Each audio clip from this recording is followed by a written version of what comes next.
ഈ ചെറിയ ഡയമണ്ട് നിങ്ങൾ കാണുന്നുണ്ടോ? വളരെ ചെറിയ സൈസിലുള്ള എൻ്റെ ഈ വിരലിൽ വെച്ചിട്ടുള്ള ഡയമണ്ട് ഒരു കടുകിനേക്കാളും ചെറിയ സൈസിലാണുള്ളത്.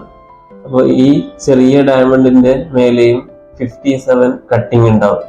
57 ഫേസറ്റ്സ് അതിന്റെ മേലെ കട്ട് ചെയ്തെടുക്കുന്നുണ്ട്. ഇതിന് റൗണ്ട് ബ്രില്യൻ കട്ടിങ് അല്ലെങ്കിൽ RBC എന്നാണ് പറയുന്നത്. 57 ഫേസറ്റ്സ് എന്ന് പറയുമ്പോൾ ഇതിനെ 3 പാർട്ടായിട്ടാണ് മെയിൻ ആയിട്ട് ഡിവൈഡ് ചെയ്തിരിക്കുന്നത്. ടോപ്പ് പോർഷനെ ക്രൗൺ ഫേസറ്റ്സ് അല്ലെങ്കിൽ ക്രൗൺ എന്ന് വിളിക്കും. അതേപോലെ തന്നെ ബോട്ടം പാർട്ടിനെ പവലിയൻ എന്ന് വിളിക്കും. ഈ 2 പാർട്ടിനെയും ഡിവൈഡ് ചെയ്തിരിക്കുന്നത് റൗണ്ട് ഷേപ്പിലുള്ള ഗേഡിൽ പോർഷനാണ്. ഇങ്ങനെ 3 പാർട്ടാണ് ഡയമണ്ടിന് ഉണ്ടായിരിക്കുന്നത്.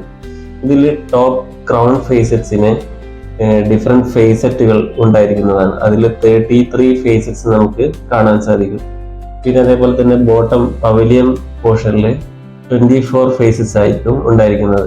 ഇങ്ങനെ ഓരോ ഡയമണ്ടിലും എത്ര ചെറുതാണെങ്കിലും വലുതാണെങ്കിലും 57 ഫേസസുകൾ റൗണ്ട് ബ്രില്യൻ കട്ടിലാണ് ചെയ്തിരിക്കുന്നതെങ്കിൽ 57 കട്ടിങ് അതിന്റെ മേലെ ഉണ്ടാവും. അത് വളരെ പ്രെസിഷനോടെ വളരെ റിപ്പീറ്റിംഗ് ആയി സിമെട്രിക്കലി അറേഞ്ച്ഡ് ഫേസസ് ആയിരിക്കും അതിന്റെ മേലെ ഉണ്ടാവുന്നത്. ഇത് വളരെ ക്ഷമ വേണ്ട ഒരു പ്രോസസ്സാണ് ആ ഒരു കട്ടിങ് ആൻഡ് പോളിഷിംഗ് എന്ന് പറയുന്നത്.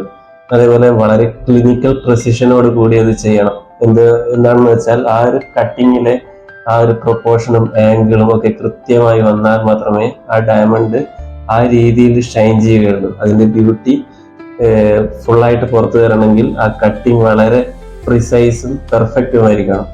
അപ്പോൾ ഇതിന് ഇങ്ങനെ ചെയ്യുന്ന ഒരു പ്രോസസ്സ് വളരെ ക്ഷമയോടെ വളരെ ശ്രദ്ധിച്ച് ചെയ്യേണ്ട ഒരു പ്രോസസ്സ് കൂടിയാണ്.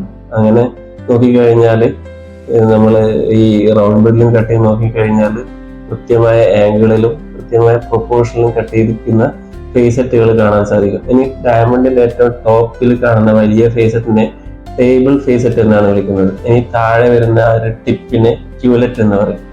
ചില കേസുകളിൽ ആ ക്യൂലെറ്റും ഒരു ഫേസറ്റ് ആയിട്ട് ഉണ്ടാക്കി വെച്ചത് കാണാം.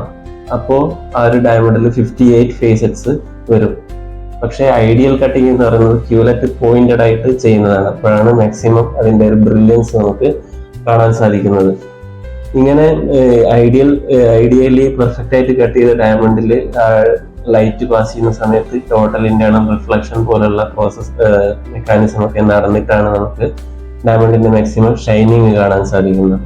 അപ്പോൾ ഈ ഒരു ഇൻഫർമേഷനാണ് എനിക്ക് ഇന്ന് നിങ്ങളോടായിട്ട് ഷെയർ ചെയ്യാനുള്ളത്. Thank you.